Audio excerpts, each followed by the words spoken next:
Good morning. My name is Pete Warshaw. My Dharma name is Wan Ji Ho. Today, I'd like to share some unfinished thoughts about living in the present, about perception and memory, about attaching, and about detaching. This coming Wednesday will mark the 1-year anniversary of the death of my wife, Julie, someone many of you knew. Since her death, I've spent a lot of time mining memories of our 48 years of marriage and practicing living mindfully in the present. At first, these didn't seem to be compatible, and I toggled back and forth, past, present, now, then, with an added dose of speculation about my future without her. We're taught to drop our thoughts about the past and the future and live in the current moment. Jon Kabat-Zinn wrote, quite simply, the future is not here. The past is already over. We have to deal with things as they are in the moment. Does that mean I shouldn't think about Julie and our lives together? Or avoid wondering what my future will turn out to be? I don't think so. So is living in the present moment a fool's errand? Again, I don't think so, but it's taken me several months to begin to see how it all fits together. As I said a few moments ago, my thoughts are unfinished, but I decided to more carefully explore them by putting together this Dharma talk. The Heart Sutra, as we just chanted, tells us that all dharmas are empty. No form, no sensations, no perceptions, no impulses, no consciousness. No consciousness. Buddha's teaching tells us that consciousness and its component memory is a product of our own mind. In that sense, it isn't real. We fabricate it, just as we fabricate form, sensations, perceptions, and impulses. All things are mind's creation, said the Buddha. My memories are my mind's creation. When I look at a photograph of Julie, I stop and remember that it isn't Julie. What my eyes see isn't even a picture of Julie. It's an evocation of my own making. It's a feeling that runs from my eyes deeply into my chest. And in evoking these feelings, these memories, I'm no longer in the past. In fact, I never have been. I'm right here now, looking at her and her image on a piece of paper, remembering now what I saw through the camera lens and later in the print, and feeling now my response to it all. And round, because tomorrow I might look at the same photograph and have a different set of responses, including an in-the-moment response to my looking at it today. When I look at a picture of Julie, I feel sad and grateful and sad, both together, intertwined. In the months shortly after she died, my sadness was stronger than my gratitude, but they both were present. Now, on most days, my gratitude is stronger than my sadness, but they still are both present.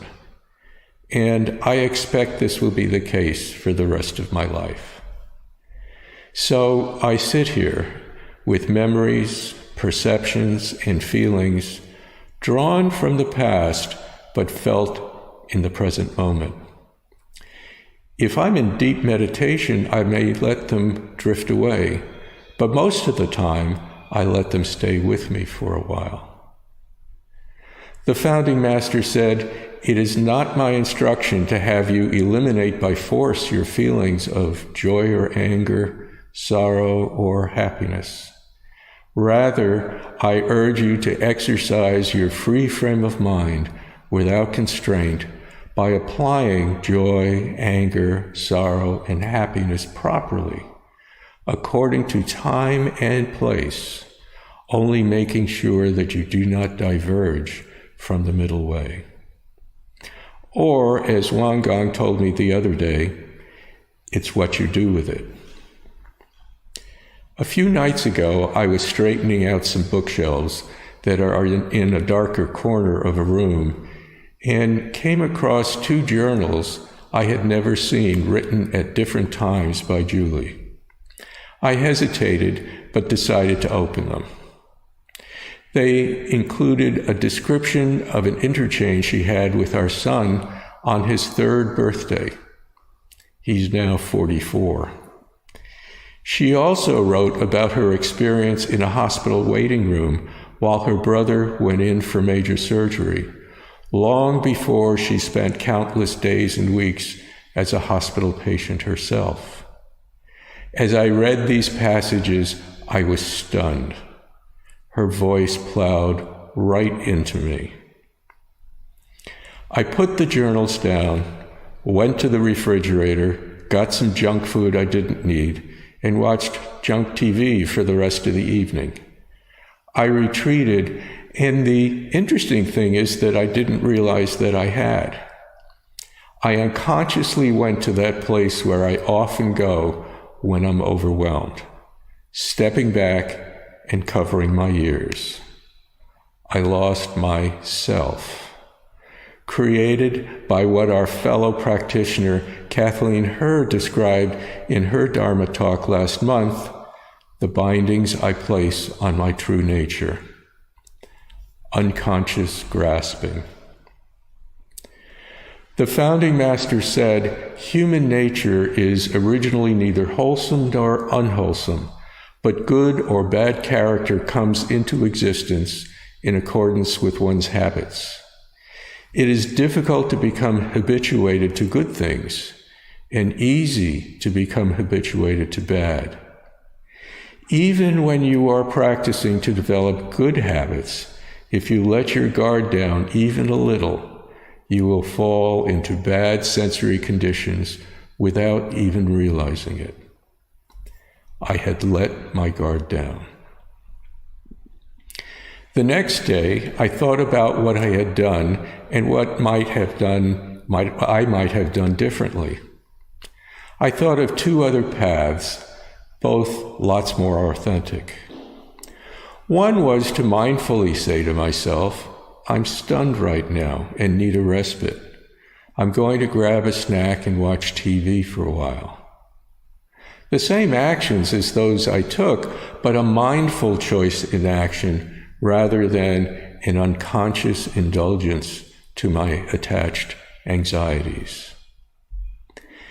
The founding master said in another place in the scriptures, at the time that one does not have the strength to remove unwholesome mental states that constantly arise, if one offers up silent declarations sincerely, then those mental states will cease of themselves and wholesome mental states will return. The second alternative path was to sit with my feelings without grasping them and see where they took me. In fact, that's what I did the next day. What the Buddhist teacher Rodney Smith describes as nothing added. No attainment with nothing to attain from the Heart Sutra. Andre Aciman, a wonderful novelist and essayist, wrote, one longs for something in the future, one yearns for something in the past. Once I allow longing or yearning to take hold, I lose myself. I'm then caught in the I want, I wish, I need swirl that catapults me further and further away from my true self. Over these past months, I've gradually become more attuned to living in the present. More frequently, I recognize that a memory I'm having is actually in the present moment. From there, I am able to sit quietly with it until I can make mindful choices around it. Continue sitting with it, let it go, do something. And when I imagine a future without Julie, I see that this imagining also is in the present. From here, I am able to sit quietly until I decide if it's something to plan or let float out there for a while until it drifts away. Neither yearning for the past nor longing for the future. For each of the 7 weeks after Julie died, I stood in the altar behind me and read a different letter to her as part of the temple's deliverance ceremony. Since then, I've been producing a book about Julie, which will be arriving from the printer in a few days. This has been a profound experience for me. Writing the 7 letters and creating this book has been a helpful way to live in the moment with my grief without channeling outward with clinging or attachment. When I look at the photographs spanning her life, I am flooded with memory and feeling. Each time, my experience is a little different, and that makes sense because each time is in the present. 20 years ago, between illnesses, Julie wrote, "It all comes down to awareness to all the dark places. Illuminate. Light candles in the dark. It is our turn to carry the torch, and our turn is over soon enough. Life rolls on like a wave, and we are lifted by the current and then fall away again. So enjoy it while it lasts."